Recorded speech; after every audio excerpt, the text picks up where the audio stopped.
and welcome to Indus News live from Islamabad. I'm Hira Mustafa and these are the headlines.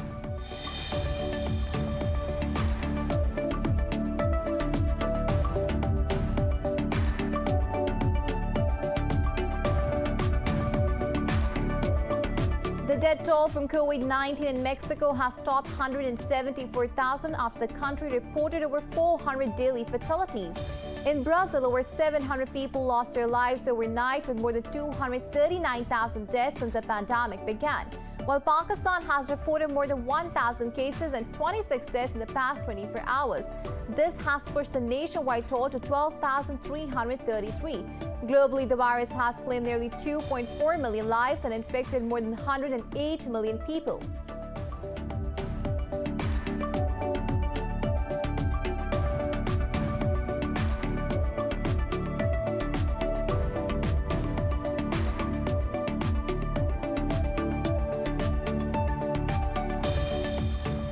In Afghanistan, the government claims to have killed 13 Taliban fighters in an airstrike in Kandahar province. The attack comes soon after the group blamed Kabul for a surge in deadly violence. But National Security Advisor Hamdullah Mohib says the Taliban have so far shown no desire for peace.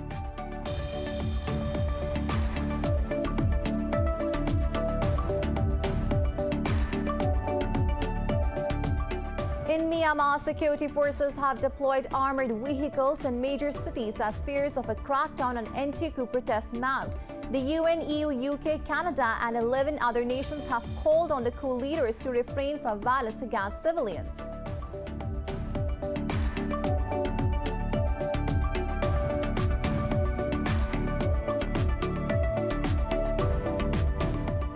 In occupied Kashmir, Indian forces have placed former Chief Minister Umar Abdullah and his family under house arrest. In a tweet, Umar Abdullah slammed the BJP government, saying politicians are getting locked up in the so-called Indian democracy without any explanation.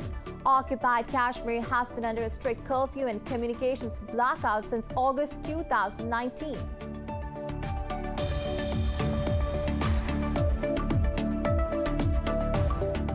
In the National Basketball Association, Minnesota Timberwolves beat the Toronto Raptors 116-112 in a Western Conference clash at the Tampa Arena. Karl Anthony Towns scored 20 points, grabbed 11 rebounds, and 3 blocks to spearhead the victory for the Timberwolves.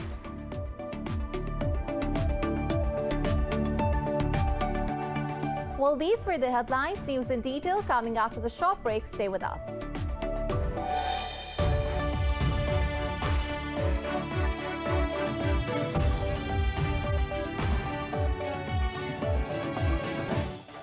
Welcome back. Now the news in detail. The death toll from COVID-19 in Mexico has topped 174,000 after the country reported over 400 daily fatalities. In Brazil, over 700 people lost their lives overnight, with more than 239,000 deaths since the pandemic began. Globally, the virus has claimed nearly 2.4 million lives and infected more than 108 million people. Details in the following report. Even after a significant drop in the new infections worldwide, health experts say precautions to slow the spread of COVID-19 must remain in place. Average daily new cases in the United States have dipped below 100,000 for the first time in months. But the director of U.S. Centers for Disease Control and Prevention has warned it is too soon to lift the mask mandate. Dr. Rochelle Walensky also anticipates that every American who wants to be vaccinated will be able to get a jab by the end of summer. In Peru, a day after the health minister resigned, Foreign Minister Elizabeth Astet has also stepped down, after acknowledging she received a dose of the vaccine outside of clinical trials and before the national immunization program began. Brazil has confirmed cases of the UK variant of the coronavirus after sequencing test samples taken on December 31st. Meanwhile, Brazil's Amazon region, the birthplace of a new, reportedly 3 times more contagious variant, has received COVID-19 vaccines as the country steps up immunizations to better protect at-risk indigenous residents. Here at Polo Base Makira, we have topped 90% of indigenous residents who have had their first vaccine. We can't reach 100% because of factors that prevent some indigenous residents from taking the vaccine. In Europe, To avert a chaotic anti-coronavirus lockdown measures, the Czech government has reached a last-minute deal with regional governors to call a new state of emergency for 14 days. Italy has prevented ski resorts from opening a day before skiing was due to be allowed for the first time this winter season. Meanwhile, once the hardest-hit country in the region, the United Kingdom, is vigorously taking steps to eliminate the virus. A hotel quarantine rule for arrivals from high-risk COVID countries has come into force. The first in the world to approve a vaccine, the British government has also achieved an ambitious target of reaching 15 million jabs by the 15th of February. Today, we have reached a significant milestone in the United Kingdom's national vaccination programme. On the 8th of December, just after 6:30 in the morning, this country's first coronavirus jab was delivered safely into the arms of Margaret Keenan at University Hospital in Coventry. In the following 2 months, this country has achieved an extraordinary feat, administering a total of 15 million jabs into the arms of some of the most vulnerable people in the country. South Korea has eased some of its strictest social distancing rules for businesses, but kept limits on private gatherings as it prepares to announce a vaccine plan. Australia has also confirmed that a national vaccine rollout is on track to begin next week. The country has suspended quarantine-free travel with neighbouring New Zealand after new community cases were detected in Auckland. In Pakistan, 26 more people have lost their lives to COVID-19 in the past 24 hours. This has pushed the death toll to 12,333. The Health Ministry says 1,048 people tested positive for the virus overnight. The country has recorded more than 564,000 cases since the pandemic began, out of which 525,000 people have recovered. Health officials said there are currently close to 26,000 active cases in the country. Meanwhile, the UK has announced that Pakistan will receive 7 million doses of the AstraZeneca vaccine within 2 months. In a statement, the British High Commission said Pakistan will get 17 million doses of the jab through the COVAX facility. In India, another farmer, Ramji Lal, has committed suicide amid mass protests against the Modi government's new laws. His family says Lal had been assaulted by electricity department officials and served an inflated power bill. Ramji Lal is the latest of over 200 farmers who have lost their lives in 3 months of agitation. The victim's family says he hanged himself after officials turned up at the house, disgraced him, and handed him an electricity bill of $2,067. Lal's family and friends placed the body in front of the government office, refusing to proceed with his last rites. They demanded a police case should be registered against the officials, but were denied. Meanwhile, farm unions said they are intensifying their movement to repeal the laws that expose them to corporate exploitation. 40 leaders spearheading the agitation against the Modi government will tour the country to drum up support. On Sunday, Mahatma Gandhi's granddaughter, Tara Gandhi, visited the farmers protesting at Delhi border and extended support for their movement. In occupied Kashmir, Indian forces have placed former Chief Minister Umar Abdullah and his family under house arrest. This comes after another former Chief Minister, Mehbooba Mufti, was placed under house arrest. In a tweet, Umar Abdullah slammed the BJP government. He said politicians were getting locked up in the so-called Indian democracy without any explanation. Occupied Kashmir has been under a strict curfew and communications blackout since August 2019. Many leading politicians are under house arrest and languishing in jail since then. In Afghanistan, 5 policemen have been killed and 3 more wounded in separate incidents in Zabul and Uruzgan provinces. Zabul Police Chief Hikmat Koshi said 4 security personnel were killed and 2 others wounded in a Taliban attack on an outpost. He said 2 fighters were also killed and 3 others wounded in retaliation. Meanwhile, Uruzgan government's office says 1 policeman was killed and 1 more wounded in an improvised explosive device blast No group, including the Taliban, has claimed responsibility for the attacks.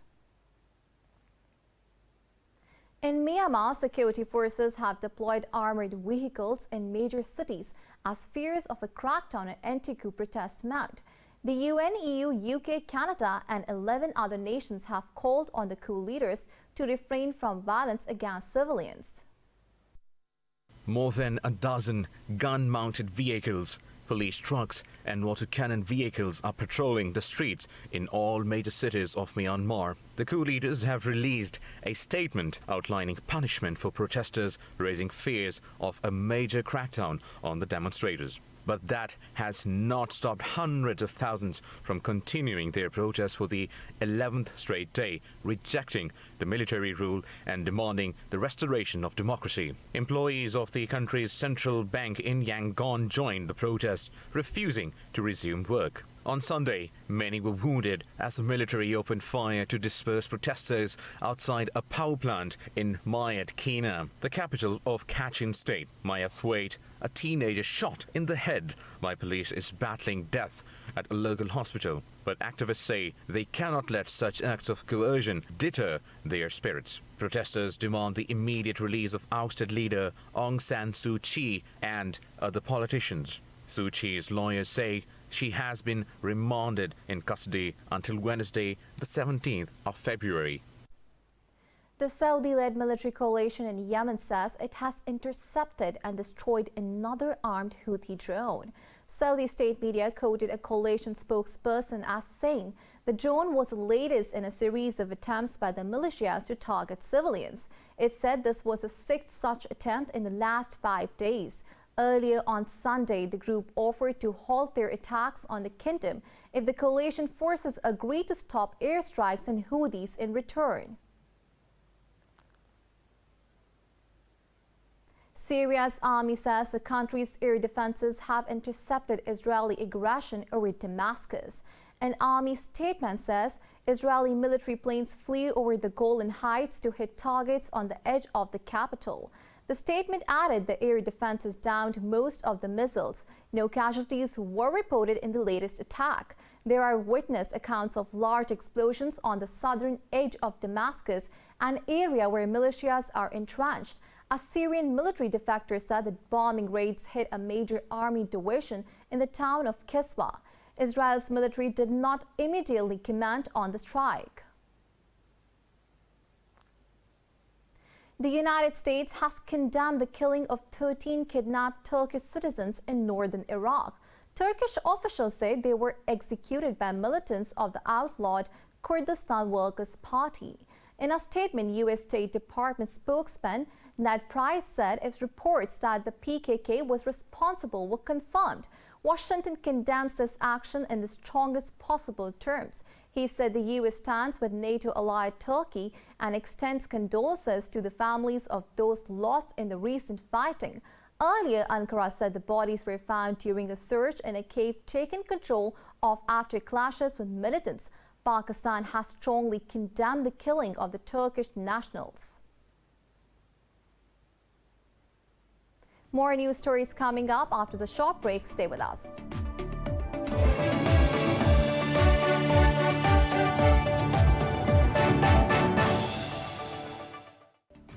Welcome back. Now moving on to Kosovo. Preliminary results of parliamentary elections indicate that opposition party Vara is set to win.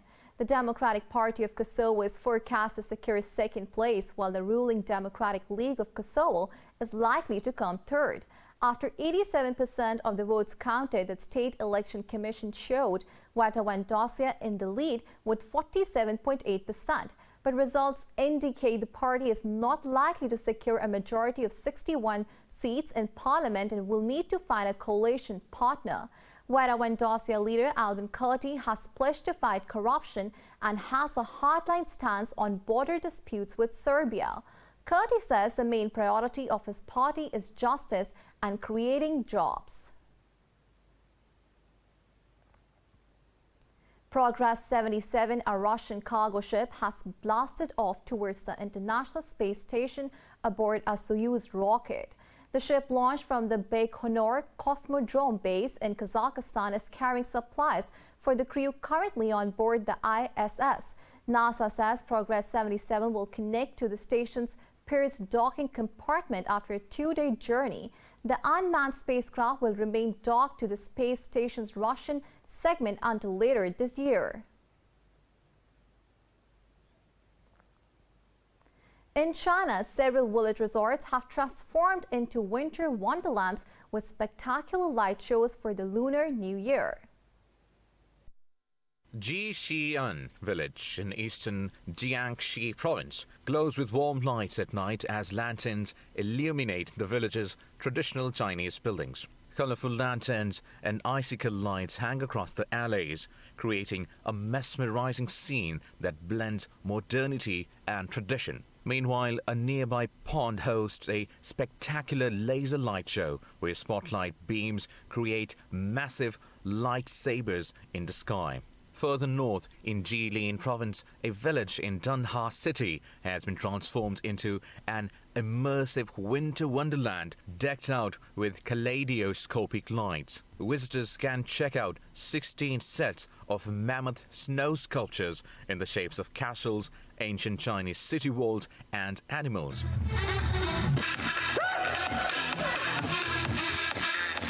Under the moonlight, young tourists cheer and dance around a bonfire while a firework display lights up the sky.